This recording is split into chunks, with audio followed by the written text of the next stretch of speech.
This is 34 News with Ryan Aspel and Ann Weber with the news, Angela Mineo with arts and entertainment, and Ed Zazzali with sports. And now, from Scotch Plains Fanwood High School, here is Ryan Aspel and Ann Weber. Hello and welcome to this final edition of 34 News. I'm Annie Weber. And I'm Ryan Aspel, here to present to you the last monthly 34 News. Last month, we presented you with exclusive coverage of the cutting of the clubs. This month, the saga continues, with a new club emerging. This story, sports coverage, and arts and entertainment when we come back from this brief public service announcement.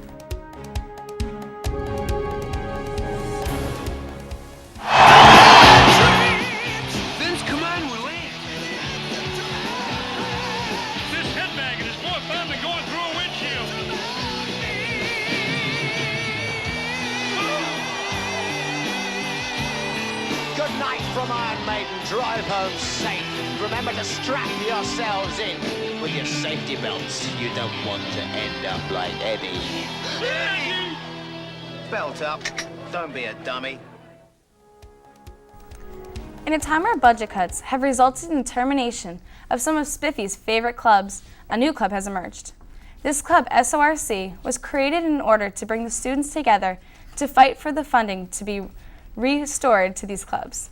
Kate Iliacheva went on location with this story to find out more. Hi, this is Kate reporting for 34 News, and I'm here with Devin Bonstein, the founder of SORC. All right, and what does that mean?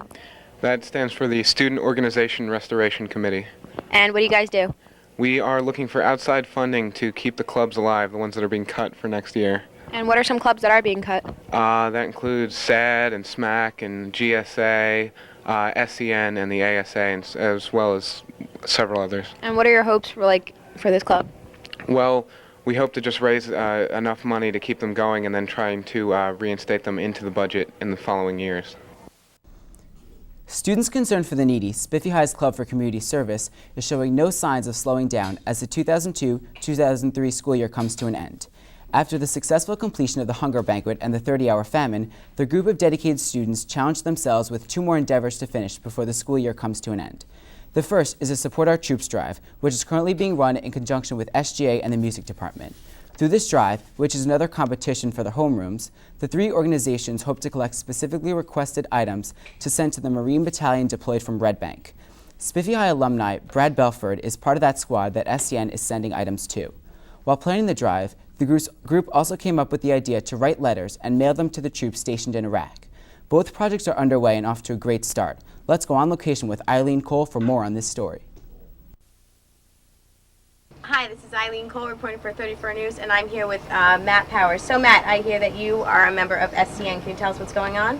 Well, pretty much we're all upset that the club is being shut down, or not exactly shut down, but funding is being cut. We're all upset about that. We don't feel that SCN is a worthy club. It shouldn't be cut. Other than that, we're just fundraising and stuff. Just trying to help the needy around the area. That's good. Do you guys think that you'll have enough money to support the club next year? I think so. I think with Mr. Stevens and all the dedicated members, we'll be able to make it work. So I think we're going to be all right. Do you guys have an idea of who's going to be the president next year since Senior John Ferrante is leaving? No, we don't know that yet. I think we're going to be holding elections sometime soon, and I think we'll find a new president. Okay, well, thank you and good luck for that. Now back to the studio. From April 24th through the 29th, about 40 DECA members attended the national competition in Orlando, Florida. There were quite a few qualifiers, many of which who went on to place nationally. The students enjoyed the days with competitions as well as acting as tourists in the Orlando area. Congratulations to all those who attended. Now let's go on location with Julie Sams. 34 News, and I'm here with a member of DECA. Can you tell me your name and your grade? Sarah Finkelstein, I'm a senior. And what's your position in DECA? I'm president of our DECA chapter. And I understand you guys recently returned from Nationals. Where was that held? Nationals this year was held in Orlando, Florida. And how did that go? It went really well. We did a bunch of projects that we presented, and two of our projects made into the second round of finals. And one of the projects was in the top 10 in the nation, so it went really well. How many students went to Nationals this year? We had about 45 students go, so it was really good. Well, congratulations and good luck. This is Joyce Sams reporting for 34 News. Now back to the studio. The Gay Straight Alliance at Spiffy High has been keeping busy this year and is showing no signs of slowing down. Dedicated to bring social change to the school, the club has already completed several successful events. The Day of Silence, sponsored by GSA, was a school-wide event that shows students the silence that gays, lesbians, and other prejudiced groups have to go through every day. 150 students, 10% of the school population, participated in the very silent event. About half that amount attended an open forum after school at the end of the day to break the silence and recollect about their day. GSA's plans for the end of the year are also groundbreaking. Motivated by the success of the Day of Silence, the club's members are now working to change the harassment policy at the high school to include harassment based on sexual orientation. The movement was brought up at the last board meeting and will be voted on at the next. Good luck to the club, and now let's go on location for more on this story. I'm Dennis Evans. I'm reporting here live for TV 34 News. I'm here with two members of the Gay Straight Alliance. Ben Flath. Allie Rosloff. Now, Ben, can you tell me what the dilemmas you guys are facing with the funding? We are one of the 10 clubs that's losing its funding for next year, and so we're trying to figure out a way to keep the club alive and maybe get our funding back. And Allie, can you tell me what you guys are going to try and do to keep the funding alive? Well, there's fundraisers that we can do. Also, the new committee, SORC, they're trying to save all the clubs that have been cut, and we're contacting newspapers and see what we can do. Also, we've contacted the American Civil Liberties Union, see if they can help us get some publicity and stuff like that. Well, good luck to you guys, and I hope the club sticks around. Now back to you guys in the studio. As the school year draws to an end and the final testing season is in the air, Spiffy students are getting ready for summer with some end-of-the-year activities. SGA is busy with Mr. Spiffy High and the SGA elections, and the yearbook staff will be holding the first ever Yearbook Carnival. Spiffy seniors are enjoying the last few weeks of their high school career with the senior picnic, banquet, and prom all coming up soon. Finals start on the 18th, and the last day of school will be held on the 24th. Stay tuned, because we'll be right back after this brief public service announcement. Just like moons and like suns, with the certainty of tides, just like hope springing high, still I rise, bringing the gifts that my ancestors gave. I am the hope and the dream of the slave, and so I rise, I rise.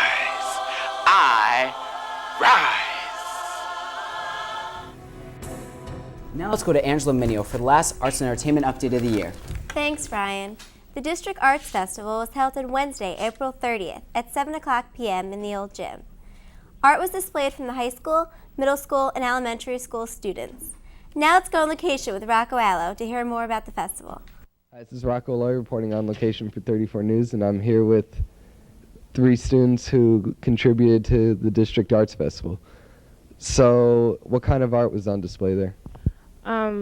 Some modern art. We had mine, Merrill's, and Mark's. Just some abstract things. So. That's nice. And where did the art come from? What schools? The art came from the high school, obviously, the middle schools, Park and Terrell, and all of the elementary schools in the district. Great. And what bands were on display there? The jazz band was playing, and just some other local bands. That's good. And Mark, what did you contribute to the festival? I had a couple paintings in there, some drawings, and I helped clean up. Great. And what did you contribute, Meryl? I had a few paintings and 1 pen ink. And that was it. Great. And Catherine? I had the 7 Deadly Sins, a picture of my friend Amber, and 1 other picture of gloves. Great. Thanks a lot, guys. This has been Rocco Lowy. Now back to the studio. On Tuesday night, May 6th, the Drama Club presented the Festival of Literary, Visual, and Performing Arts. The show captured the essence of our school's theme of respect and responsibility. The 70-plus participants appearing at the multiple performance platforms followed a precise timetable designed by the show's producer. The evening literally ran like clockwork. One of the features was the taping of the 34 News update before a live studio audience.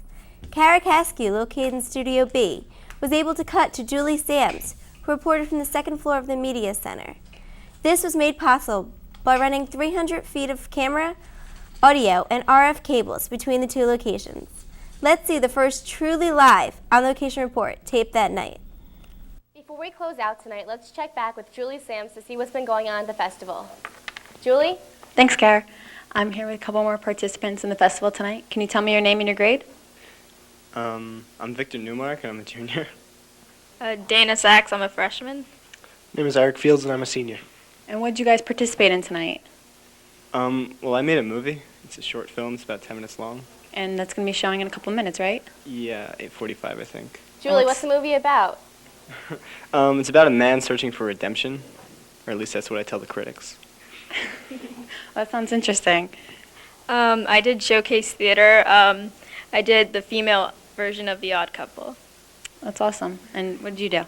I read work of Lawrence Ferlinghetti at the Poets Platform, and I did 2 original pieces of my own at Creativity Corner. So how'd it turn out? Well, it seems to be a good night so far. How'd you guys feel it went? I've been enjoying it so far. What about you guys? Yeah, same. There's a lot of positive response, so it's good. See you next week. The Festival of Music was held in Boston this year for a 4-day competition, and the chorus returned home with an overall chorus award that SBF hasn't won in 20 years. 10 students won all-state chorus titles, and 10 students received all-Eastern chorus titles. Let's go on location with Rosanna to hear more about the trip. This is Rosanna Riscosin, and I'm here on location for 34 News with the band director, Mr. Thomas, and the choral director, Mrs. Wellman. So I heard you recently went on a 4-day trip to Boston. Can you just summarize the trip for me? Well, it was a wonderful trip this year. Our major reason for going was to compete with other schools in the choral division and the band division, and we did very well this year. For the first time, the chorus won the overall chorus award of everyone at the festival. And as I say, in 20 years, that's the first time we've done that. We also won the Best Accompanist, Elsa Slaw, and we won Best Soloist, Tuan Nguyen, won that. So from a competition standpoint, we did very, very well. And we also had a chance to go out on a boat ride for dinner. We had a great time doing that. We had a big bowling contest. Mr. Thomas will tell you more about what we did, but it was very successful for the chorus. So every year you go on this trip and you win numerous awards and trophies like these. So what made this year stand out from all the other years? Well, I guess that depends on who you ask. If you ask the band directors, I'm sure they'd say it was the performances. If you ask the choral directors, it would be the performances. If you ask some of the students, they would say it was the Celtic basketball game that we went to on the first evening. They seemed to have a lot of fun at that. But it was all in all, it was a great trip. As Ms. Wellman said, we did have the bowling trip, or the bowling party, as well as I said, the Celtic game. And the performances were absolutely outstanding.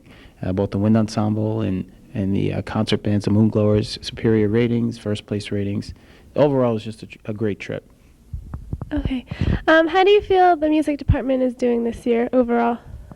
Well, I'd also like to mention that during that trip was the first time that I'd ever had a men's choir compete, and they were just terrific this year, so they've been a real plus. We've had a very special year this year. We had 10 kids make all-state chorus, which is really a wonderful number. And for the first time ever, 10 people make all-Eastern chorus, which is unheard of. So we've had a great year. Our musical, Footloose, was terrific. Next week, we have the choral concert on the 21st, and I anticipate that going very well. All right, thank you, and congratulations on all your awards. Now let's go back to you, Angela. Thanks, Rosanna. Summer's approaching quickly this year. Let's talk with Nicole Dior to try and keep up with the summer fashion. Hi, this is Nicole Dioria, and I'm here with some of the fads and fashions of the summer of 2003. Right now, we have some models from the high school sporting some of the new fashions. Here we have 2 models, Allison DeFury and Anthony Ferrante. Allison DeFury is sporting a jean jacket with a jean skirt and some cute black shoes. Anthony is wearing a yellow polo shirt with khakis. Thank you, guys. Jenna Natal and Zach Von Langen are another cute couple. Jenna Natal is wearing a pink shirt with a pink belt and jean capris. Zach, a more skater type, is sporting a white t-shirt with baggy sweatpants. Thank you, guys. Emma Sparber and Chris Anisi are another couple. Emma's wearing a striped skirt with a blue overcoat and a green tank top. Chris is wearing a blue and white striped shirt with blue shorts. Thank you, guys. Jesse Sapienza and Sean Mahoney are both sporting white shirts. Jesse's wearing a jean skirt with cute sandals. Sean is wearing khaki shorts with white tennis sneakers. Thank you, guys. Well, that concludes the fads and fashions of the summer of 2003. Now back to the studio. On June 12th, the yearbook staff will be holding the first annual Yearbook Carnival. Here, students can pick up the yearbooks, enjoy great food, and get involved in many fun activities. This carnival will feature a Dunk the Homecoming King and Queen booth, sumo wrestling, throw a pie at your teacher, a Twinkie eating contest, and many more games and activities. It starts after school and ends at 5:30. All are welcome to attend.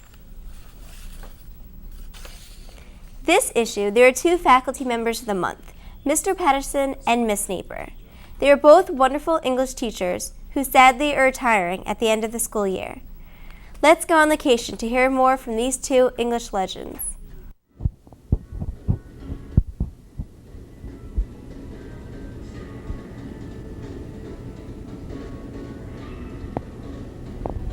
Hi, this is Nick Bruno here for 34 News with this month's Faculty Members of the Month. I say Faculty Members of the Month because for the first time we have two Faculty Members of the Month, Mr. Patterson, who's standing right here with me, and also Mrs. Naper, two teachers in the English department who will be retiring at the end of this year. We stand here in Mr. Patterson's room. This is a very famous room. As you just saw all the movie posters, Mr. Patterson's a pretty big movie buff, which he can tell you about. So, Mr. Patterson, what inspired you to put up the posters, to put up the statistics board, the in this day board, also the quote that we've all come to enjoy over the past couple of years? Well, the movie posters are up because the paint is so bad on the back wall that I had to cover it with something. And these two boards, this Fact of the Day and the Statistics Day, are put up to keep students' interest because I get boring, and the quote of the day is something to think about. Yes, I do like movies. All right. Also, as you might be able to hear in the background, there's some music playing. I've known from being in your class my sophomore year that you like to give us some music to listen to. When did you start doing that, and is it something you've always done? I started about maybe 10 years ago playing classical music, and it helped calm the more outgoing students that I had problems with. And there comes the morning announcements. That's wonderful.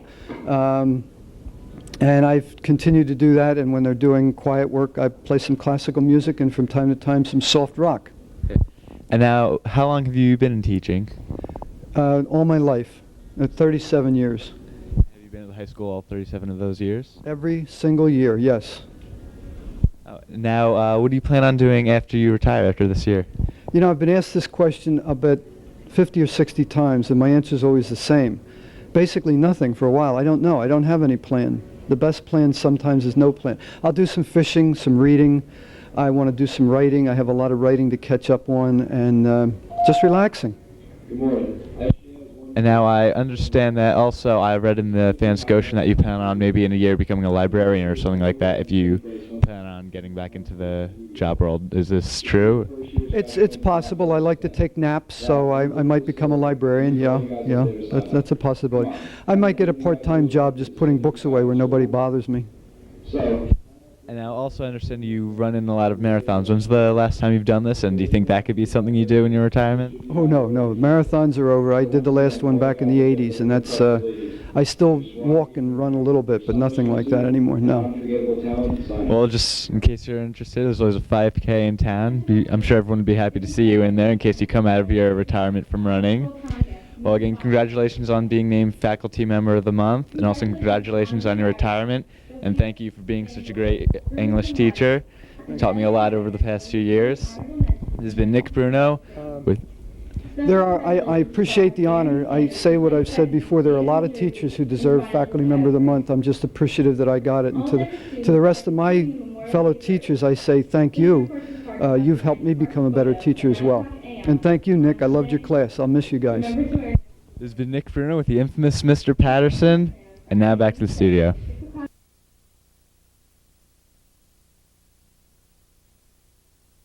Now I'm here with Miss Naper, the second faculty member of the month.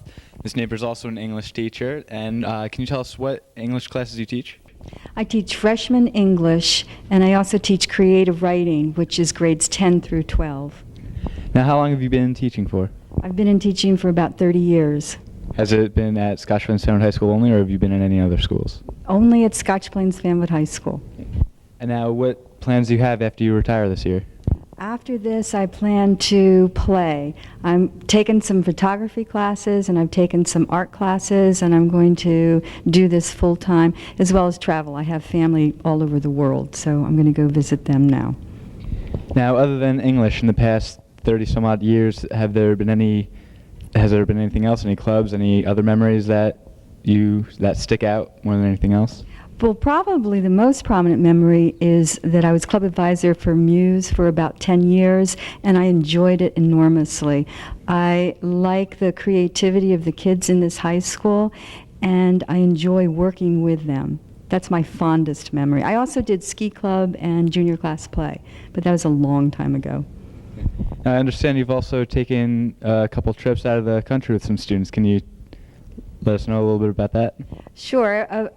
We started this about 10 years ago, and we decided that we would take a trip every 2 years with students that we know. We'd take a field trip and go to Italy, or we would go to Greece. That was our last one. England, Spain. We've been all over, and the kids seem to enjoy it, and I know we do. It's fun. Do you plan on traveling at all after you retire? Yes, I plan on continuing the travel, this time without the students, but continuing the travel. Well, congratulations on being named Faculty Member of the Month, and congratulations on your retirement. Just like to thank you on behalf of all the students who've had you. I've heard wonderful things. Unfortunately, I haven't been able to experience you as a teacher myself, but other 34 News members have told me. Any last words as a teacher here at Scotch Plains Family High School? No, it's just that I've had a wonderful time here. I've enjoyed working with the school system, with my colleagues, and with the students, and I will miss everyone. Well, congratulations again. This has been Nick Bruno, and now back to the studio. Student of the Month is a little bit different this edition. The prestigious title was received by twin juniors Barry and Tracy Salmon. Barry and Tracy are both actively involved in yearbook, SMAC, and gymnastics. The twins were described as caring, compassionate, and a positive influence on other classmates. Let's go on location with the twins. Hi, this is Kate Oyarachi. We're reporting for 34 News, and I'm here with two Student of the Months. And who are you? Tracy. And Barry. All right. So how do you guys feel about being Students of the Month? It's an honor. It's cool being one with Tracy. Yeah, and I understand you guys are juniors, but do you have any plans for college? Well, we're not sure yet which is like our favorite or anything, but we've been looking. Same. Are you guys going to go to the same college? Yeah, we want to go to the same college, but we don't want to room together. Yeah? Yeah, it'll be more fun that way. And what are some of your activities in and outside of school? We do gymnastics. We did more in the beginning of the year, though. And the student movement against cancer is our main thing. And also yearbook. We're yearbook editors. All right, well, congratulations, you two. Now back to the studio. As you know, this is our final edition of 34 News for this school year. In order to stay informed of what is happening here at SPFHS, tune in to 34 News Update at 1 o'clock p.m. and 7 o'clock p.m. on Fridays, Saturdays, and Sundays.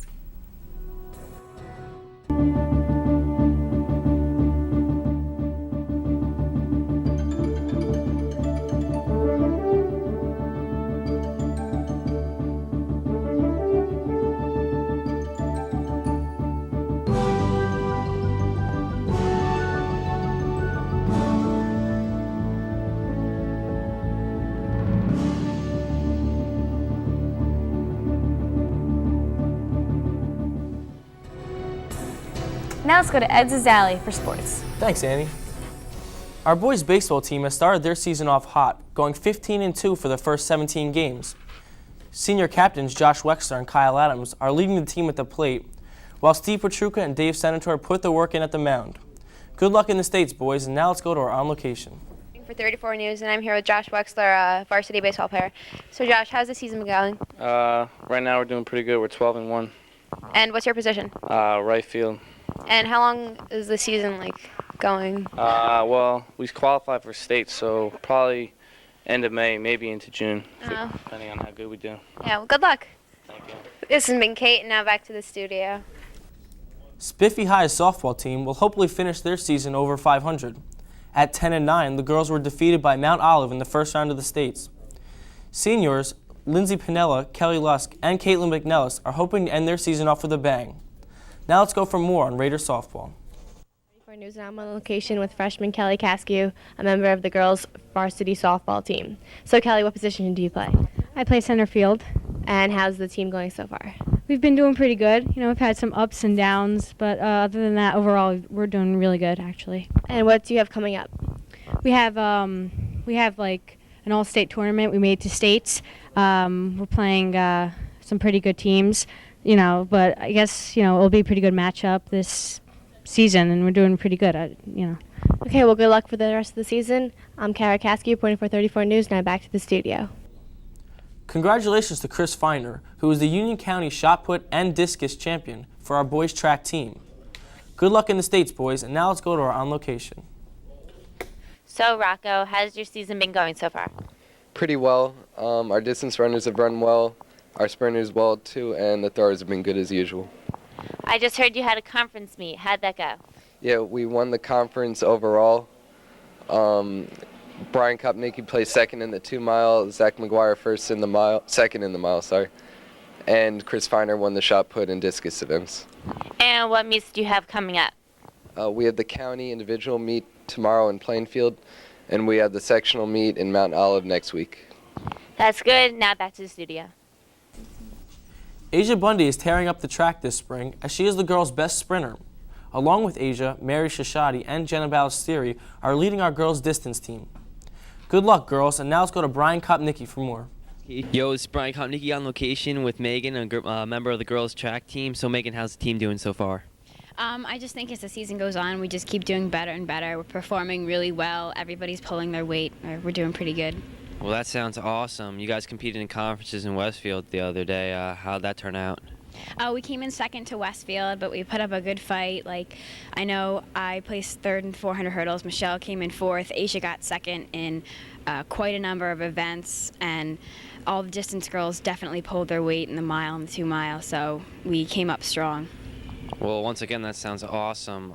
Counties was recently, too. How'd that turn out?